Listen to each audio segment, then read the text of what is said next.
Nous avons dit au revoir à la ville d'Urumqi et nous voilà aujourd'hui à la campagne. Nous continuons dans notre périple vers le nord et c'est là qu'apparaît la fameuse culture agricole de Tifraï. Nous irons d'ailleurs jouer les archéologues et fouiller les vestiges de l'ancienne ville Beiting. Vous êtes sur Carnet de route. Dans les guides touristiques, bien peu de choses sont écrites sur ce petit trésor caché, ce qui est à la fois un scandale et une bénédiction. Situé sur l'itinéraire nord de la route de la soie, l'endroit servait de relais pour les caravanes qui traversaient l'immense désert de Gobi. Il y a plus de 2000 ans de cela, les migrants chinois Han accomplirent ici d'importantes réalisations et, quelques siècles plus tard, pendant l'âge d'or de la dynastie des Tang, cet endroit devint un carrefour aussi bien pour le commerce que pour les opérations militaires. Sur cette terre, la civilisation des Chinois Han allait définitivement laisser ses marques. Il nous a fallu environ 2 heures pour arriver à Timusahar. Nous voilà à présent sur une grande place sur laquelle on vient de se détendre après les heures du bureau.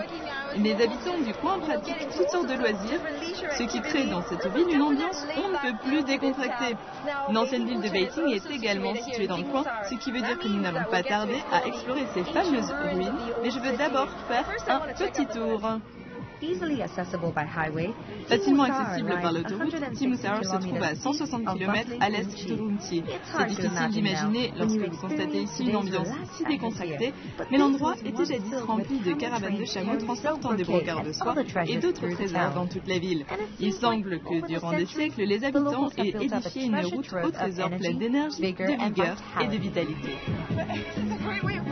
C'est une excellente façon de se maintenir en forme tout en s'intégrant dans une activité collective. Ces femmes sont incroyables. Ces femmes donnent de bonnes vibrations à Greta, mais les meilleures choses ont toujours une fin. Je les laisse à leur gymnastique, je suis crevée, là il me faut de l'eau.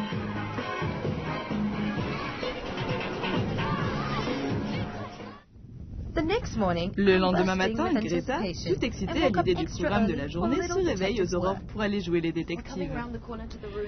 Nous arrivons dans la vieille ville, les gens du coin nous ont dit qu'il y avait un homme qui arpentait les ruines de la vieille ville depuis une trentaine d'années. Il connaît donc la moindre parcelle de terrain, il est toujours fidèle à son poste. Alors on va se mettre tout de suite à le chercher, on va bien voir si on peut le trouver.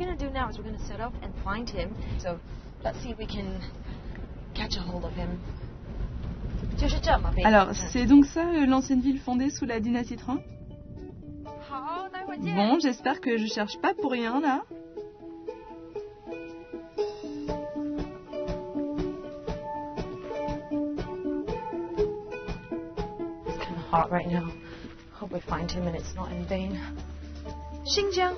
Le Xinjiang est aussi fascinant qu'immense. Il recèle de nombreux mystères dans les endroits les plus inattendus. Voici à jamais gravé dans la pierre le mode de vie et les traditions de l'ancien temps.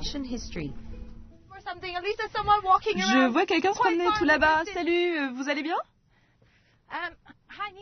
Ça va? Vous allez bien? Vous êtes Monsieur Li? On m'a dit que si je voulais comprendre l'histoire, je devais aller trouver une certaine personne. Vous êtes le monsieur dont on m'a parlé? Oui, je suis archéologue ici. Ah, vous êtes donc la personne que je voulais trouver. Moi, c'est Greta. Ravi de vous rencontrer.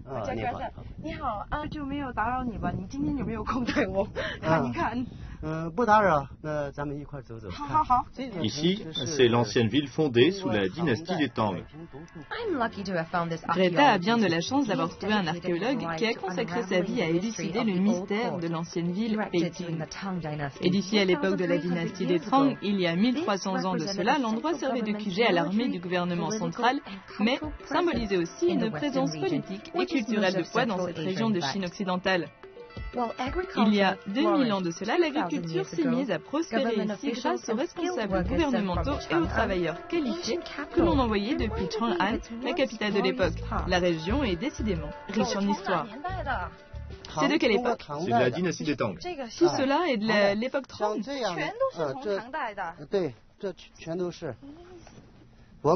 Nous voyons maintenant une tuile.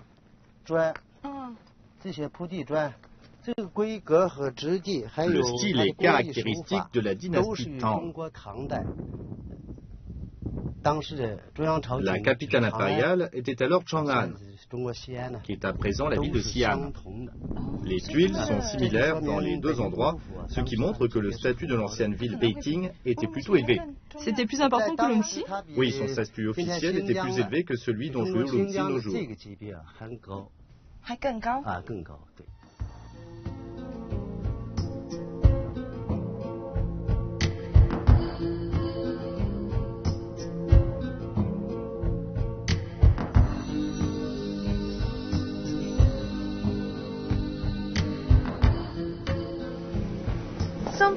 Quelque chose de tout aussi important que l'ancienne ville Beijing se trouve juste à 700 mètres plus à l'ouest. Il s'agit du temple de l'Ouest, construit au Xe siècle et qui est bien mieux préservé. À l'intérieur, les peintures murales de style Han sont une riche source d'informations. Les costumes traditionnels, les manteaux de fourrure, les exercices à cheval et les offrandes que l'on pratiquait au temple nous donnent une bonne image de ce que pouvait être la vie à cette époque. Ce genre de temple est unique en son genre au nord du mont Tian Shan. Voici l'emplacement d'origine du Temple de l'Ouest. Nous sommes dans la salle archéologique numéro 204 du Temple de l'Ouest. Il y a des peintures murales représentant des divinités. Le style correspond à celui de la fin de la dynastie des Tang, lorsque l'embonpoint était considéré comme beau. Ceci est typique d'une fresque de la dynastie Tang, avec tous ses détails, c'est ce qui s'appelle du grand art. Aussi, ça n'a pu être réalisé que par des Chinois Han et pas par des artisans locaux.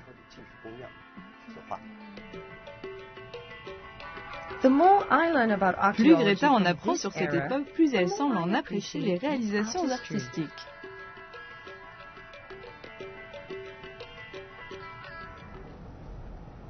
Mais la voilà qui décide de changer de rythme et de se rendre à un autre temple débordant de vie, celui-là.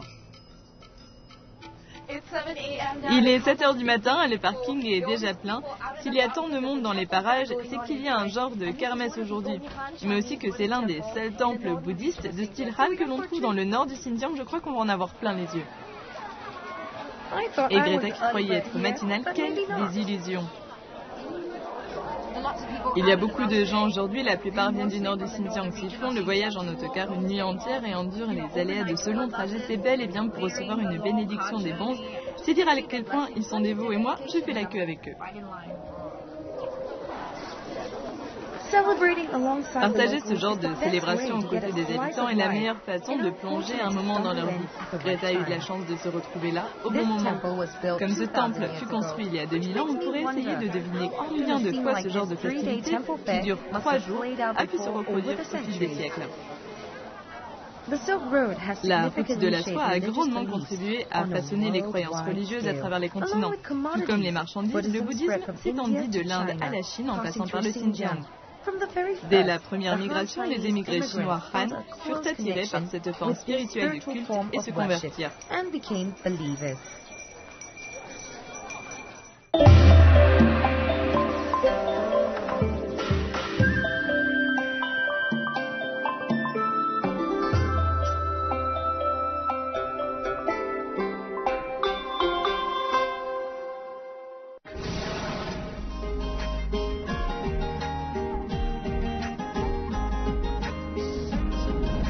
Nous sommes à Timisoara et nous roulons à présent sur une petite route en direction de Chitrae, ce qui n'est pas très loin puisque c'est à peu près une petite demi-heure en voiture. Le district de Chitrae est connu pour ses nouilles qui sont, dit-on, tout simplement sublimes. Je suis impatiente de les goûter. Vous pouvez rejoindre Chitrae assez facilement par l'autoroute 216. Il s'agit d'ailleurs d'un trajet d'une demi-heure à peine dans les environs de Urumqi, le chef-lieu du Xinjiang. Avec l'eau de ces montagnes qui sont riches en éléments naturels et des conditions météorologiques exceptionnelles, le district de Chitrae est un véritable paradis agricole reconnu pour être le grenier à blé du Xinjiang. On a roulé jusqu'à cette colline pendant 15 ou 20 minutes et nous voilà ici. Regardez comme il fait beau, regardez ce ciel bleu et ces espaces immenses. Rien ne peut entraver la vue. Mon Dieu, je ne peux même pas voir une voiture qui passe là-bas. C'est tout simplement merveilleux. Et vous savez quoi? Ce sont des champs de blé et en automne ce sera d'un beau jaune vif. J'ai vraiment l'impression de me retrouver en plein milieu de la campagne anglaise. Une image vaut vraiment 1000 mots et d'ailleurs je vais prendre une photo. C'est tout simplement spectaculaire.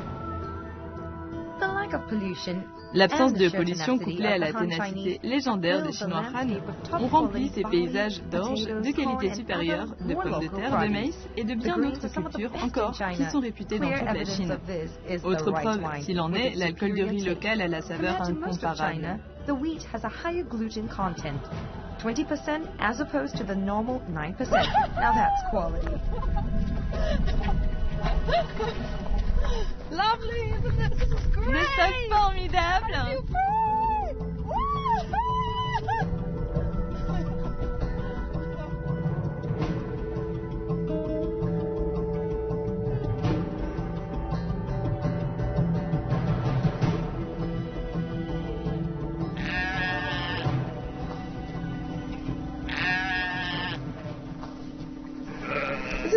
C'est tellement incroyable, on est en train de suivre le long de la route en voiture et voilà que nous tombons sur tout un troupeau de moutons. Ah, quelle beauté. Regardez ça. Il n'y a rien qui puisse fasciner autant que ces immenses paysages verts et ces moutons qui paissent ici et là.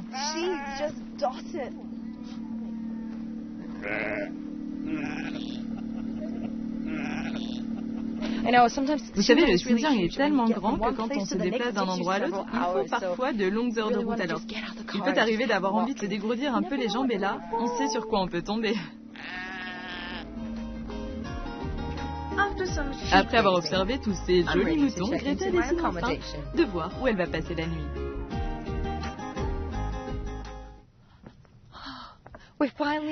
Nous voilà enfin à la station de vacances de Titra et nous allons passer la nuit ici. Et regardez, comme c'est beau, ça ressemble pas à l'Europe? Je peux pas le croire. Regardez ces arbres alpins et ces allées, c'est comme dans le film La Mélodie du Bonheur. C'est si beau et les gens du coin sont si gentils. Ils m'ont cueilli tout un bouquet de fleurs, pas parce qu'ils pensent que je suis jolie, mais bien parce qu'ils sont gentils et adorables. Ils ont remarqué que j'avais de l'urticaire et ils m'ont dit alors que je pouvais faire bouillir ça et m'en faire un cataplasme. Je vais essayer, c'est génial. Et voilà ma villa. Le Xinjiang a le plus souvent un climat désertique, semi-aride avec d'énormes différences selon les saisons, ce qui met la peau à rude épreuve. Alors au cas où, pensez-y lorsque vous préparez votre trousse à pharmacie puisqu'il vous sera difficile de trouver ici les produits adéquats. Quant à Greta, elle a eu de la chance parce que les médocs du coin ont eu sur elle des effets quasi magiques. Tout aussi magique, l'hébergement accroché aux collines et qui possède le charme suranné des auberges d'antan.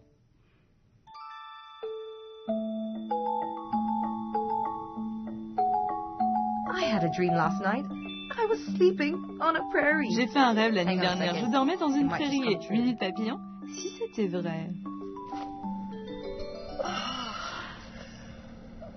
Nous nous sommes réveillés ce matin et cette belle montagne est sortie de la brume. C'est si beau ici avec tous ces arbres magnifiques, avec des arbres alpins et toutes ces petites cabanes dissimulées un peu partout. Faisons une petite pause ici, juste une seconde. Avant de nous en aller vers des terres agricoles environnantes, je voudrais profiter un peu de ce soleil pour...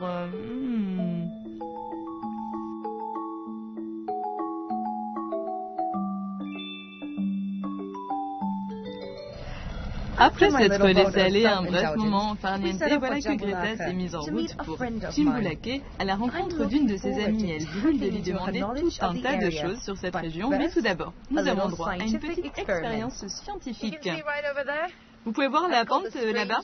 Ici, on l'appelle la pente étrange. Il y a beaucoup de voitures garées dans le coin. Ce sont des gens qui veulent essayer de monter et de descendre la pente en question, car apparemment, il se produit ici un phénomène étrange. On va vérifier ça tout de suite. Allons-y.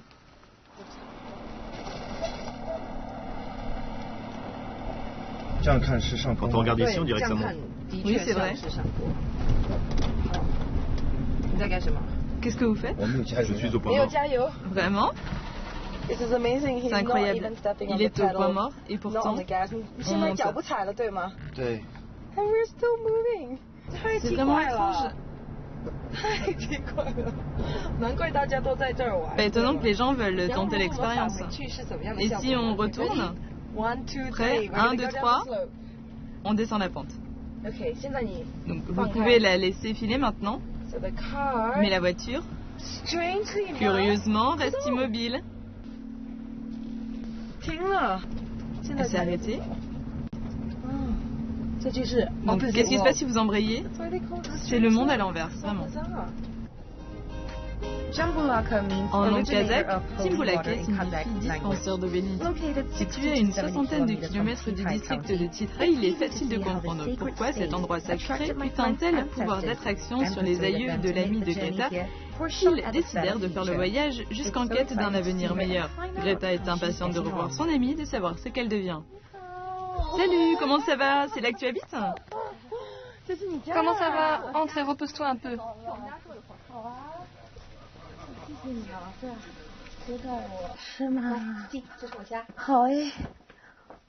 Il fait vraiment frais chez toi. Oui, le toit est typique du style Han. En hiver, il fait chaud et en été, il fait frais. Tu as déjà vu comment on découpe du papier? C'est mon amie Greta. Bonjour, enchantée. Comment allez-vous?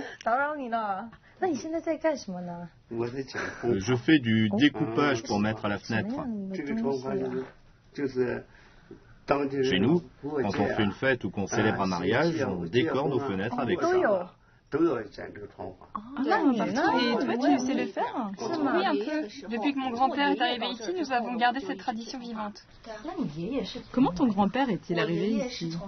Mon grand-père est originaire de la province du Gansu et il est venu avec mon arrière-grand-père. Dans le Gansu, il n'y avait pas assez d'eau et la vie était dure. Mon arrière-grand-père a entendu dire que la terre était facile à cultiver ici et c'est pour ça qu'il est venu avec mon grand-père. Oui, c'est un endroit super. C'est pourquoi je suis du Xinjiang maintenant. Mais vous avez su garder vos traditions. Oui, regarde un peu ici. Sur celui-ci, il y a le poisson de la prospérité. C'est vraiment beau. Coller à la fenêtre, ça donne un air de fête et ça rend l'atmosphère plus colorée.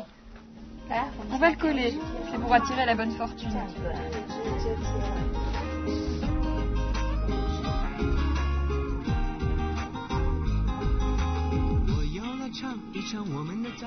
Titray se trouve à l'est, au pied nord du sommet de Bogda, dans les monts Tian Shan.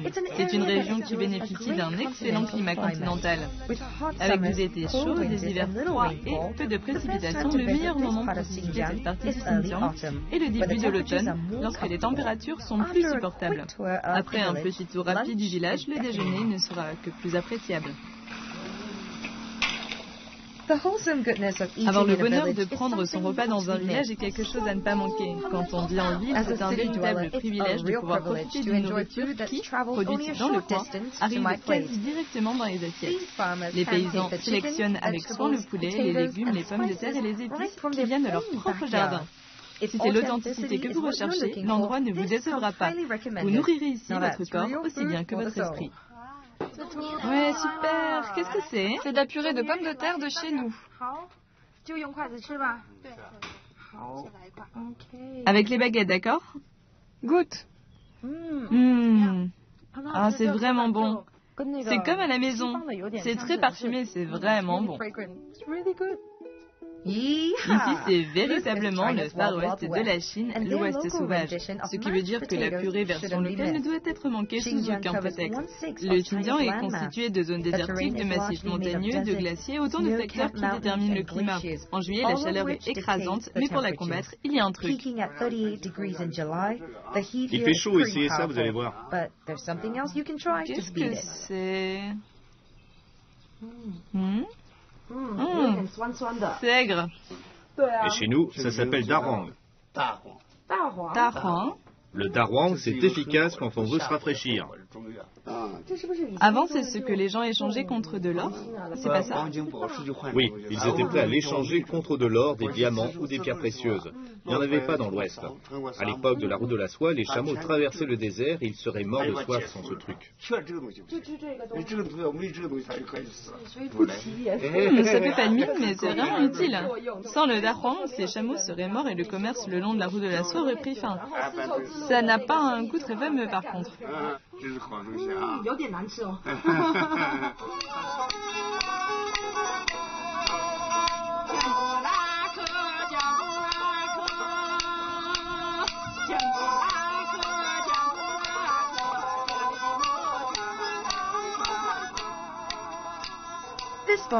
Cette forme d'opéra chinois appelée Xinjiang vient du nord-ouest de la Chine.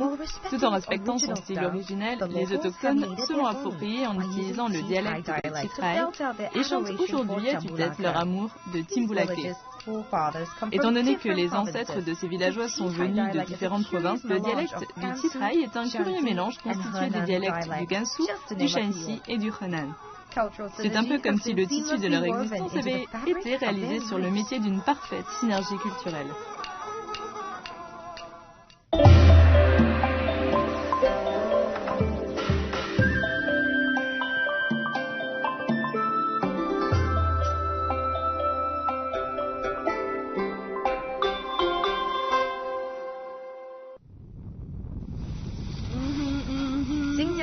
La superficie du Xinjiang représente l'ensemble des superficies de la France, du Royaume-Uni et de l'Allemagne. Une telle immensité signifie que vous pouvez rester assis plusieurs heures d'affilée avant d'arriver à votre prochaine étape. Donc, pensez à vous dégourdir les pattes de temps à autre, tout en profitant également de la beauté ineffable des paysages. Regardez comme c'est beau! Ces tournesols vont faire la joie de ma journée. On vient de s'arrêter pour les admirer d'un peu plus près, c'est magnifique! Nous avons finalement atteint la ville de Qingkai et l'équipe s'est arrêtée à un petit relais. Mais dans cette partie de la Chine, il ne faut pas trop s'attendre à retrouver le thé habituel. Asseyez-vous. Prenez du yaourt.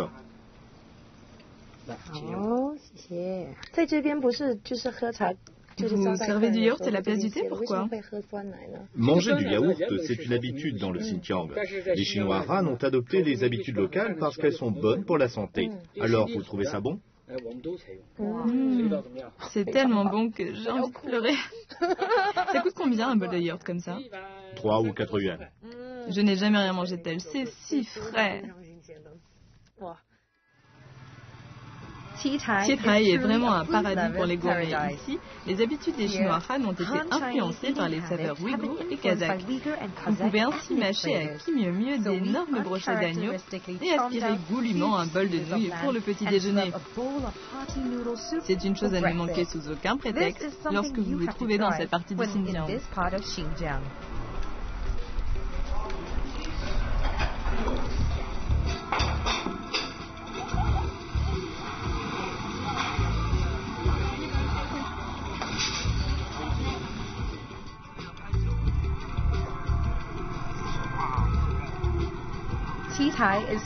Titrai est célèbre pour ses excellentes nouilles élastiques qui sont le fruit d'un grand savoir-faire. Ici, on se plaît à raconter que lorsqu'un gars du coin parti travailler ailleurs revient dans sa région, il ne va pas directement chez lui, mais il fait volontiers un détour pour déguster un bol de ces nouilles qu'on appelle ici la tiaozi.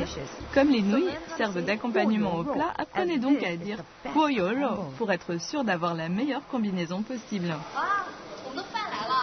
C'est servi. Ah, donc c'est ça, la tiaozi, les nouilles? Oui, les célèbres nouilles de Titrai au bœuf et au poivron vert. Laissez-moi goûter.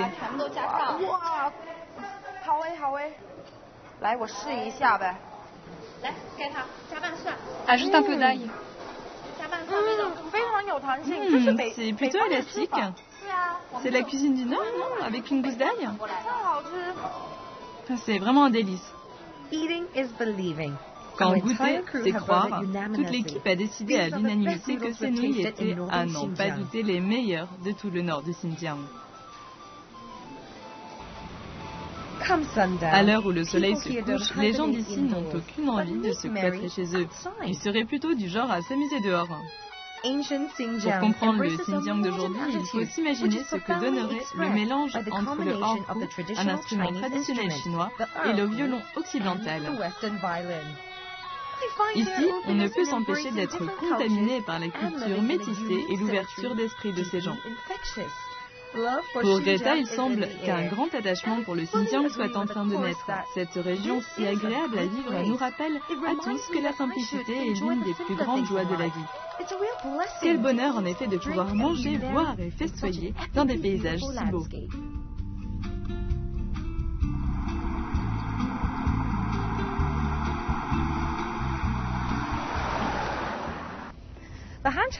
La culture des Chinois Han est ici toujours aussi fascinante, que ce soit les ruines antiques de la vieille ville ou encore le passé glorieux du temple de l'Ouest. La saveur distincte des Chinois Han imprègne toute la région. Pourtant, le côté sauvage du Xinjiang mérite aussi d'être exploré. Aussi, je vous propose de vous retrouver dans le prochain épisode de Carnet de route pour de nouvelles aventures. Allez chauffeur, c'est parti. Adios, amigos.